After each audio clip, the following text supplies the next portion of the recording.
What's going on, everybody? So I'm still finishing up season 4. Season 5 is over now, and we're getting ready to start a new franchise with stock teams. This guy right here, he was a bum that was removed from the franchise. The dude's connection is like he has 3 squirrels that are just, you know, they have slight retardation and they take pills, and that's his internet connection on his roof. It's just really disgusting. But for some reason, it was always smooth during the regular season. But that's another story. Today, you know, I come to you guys, you know, with pretty much, it's a heavy heart situation, man, because the 2 NYPD officers that were shot Saturday in Brooklyn, it's a situation where I don't understand what anyone can, you know, how can you actually feel like this is some kind of gratification for, you know, the Eric Garner or, you know, Michael Brown or whatever like that. This is the issue. If you continue to have senseless killings, you create a hostile environment that you think that it's hostile now. If you start doing this is not like back in the day when it was just like, you know, back in the 80s, 70s, 80s and stuff like that, there was a lot of corruption going on. There were times when, you know, it was like a war, an all-out war and stuff like that was going on. There's been peace. And when I say peace, it's quote-unquote peace because we all know that it's still very highly likely for an African American to be shot by a police officer. But in these cases, this is just ridiculous. Like, you don't do stuff like this for the simple fact that you create it's an excuse for why people can do certain things, because you can't now act the same way in order to change anything. This is why when everybody was getting excited about what was going on in Ferguson and, oh yeah, they're bringing tanks out and stuff like that, it's a way to do it, to make it, to keep it civil, to keep it a civilized type of action. Because right now, you got, believe it or not, we're not even the #1 power anymore. America's not the #1 power. China, you know, way by far, it's like, you know, we're pretty much China's bitch right now. So as far as civilization goes and everything like that, the police officers have a very, very, you know, rough job, and all of them are not similar. You know what I'm saying? Like I said, I've told you guys before, I continually stress with you, the biggest situation is the fact that everyone considers them all the same. It's sort of like the same thing with people of color. Everybody considers us all the same. It's not true. Every officer is not like the officers that did these things. And that's the problem. That you go and now, you know, what is it, 3 days right now? Today's the 22nd before Christmas. You leave one woman a widow, you know, a woman's a widow. I understand, like I said, in regards to Eric Garner, I can't breathe. I understand. Listen, it's not that I'm giving anybody an excuse. That officer should have been held accountable for his action.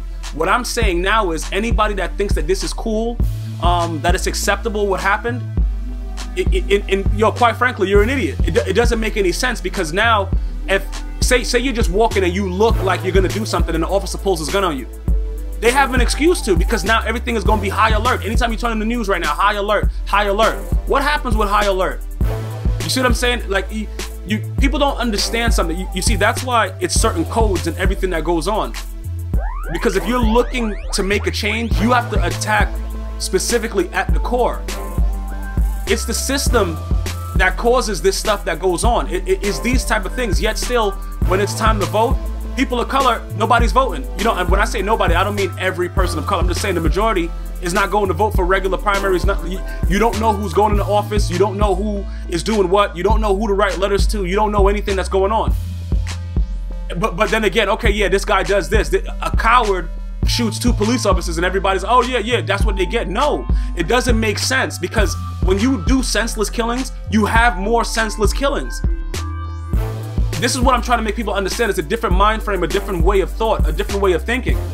You can't, listen, it's a very difficult job to be a police officer in New York City. For people that don't know about New York City for the most part, like, it's a city that never sleeps. You know, this happened in Brooklyn. It doesn't really matter. Like, I'm just talking about as a whole, you know, the 5 boroughs. It's crowded. People are everywhere. It's ridiculous. If you guys are not, you know, if you guys are not familiar with it, there's so much stuff going on. So now you put the NYPD in a situation where, okay, you taking out, you guys are pretty much assassinating, in the terms of, you know, the way the way the mayor said it, you're pretty much assassinating officers like this is the 80s, and, you know, like this is like a turf war. So what do you expect them to do at this point? This is where it starts to get more and more ridiculous. And like I said, I grew up in a very, very bad neighborhood, but I understood what the police values were. I understood that there were some police that did questionable things. I understood there were police that were on the take, but there were some good ones that kept everything, you know what I'm saying, organized to make everything be able to operate. Because for those of you that want anarchy, you got to remember, when there's anarchy, you got to be about that life. A lot of you guys are screaming, yeah, anarchy, and yeah, you're going to war. You guys are not ready for that. You guys don't know what that's about. You don't know what it's about when you got to walk outside and you don't know who's going to shoot. That's pretty much what you're doing. You're going to war in a situation where there's no winning for you at this point. You can't. This is not the way that this should be handled. You guys protested. You had LeBron James, the biggest name in basketball, wear an I Can't Breathe t-shirt. That brings awareness. That makes people start to understand that, look, people are not going to continue to be silent.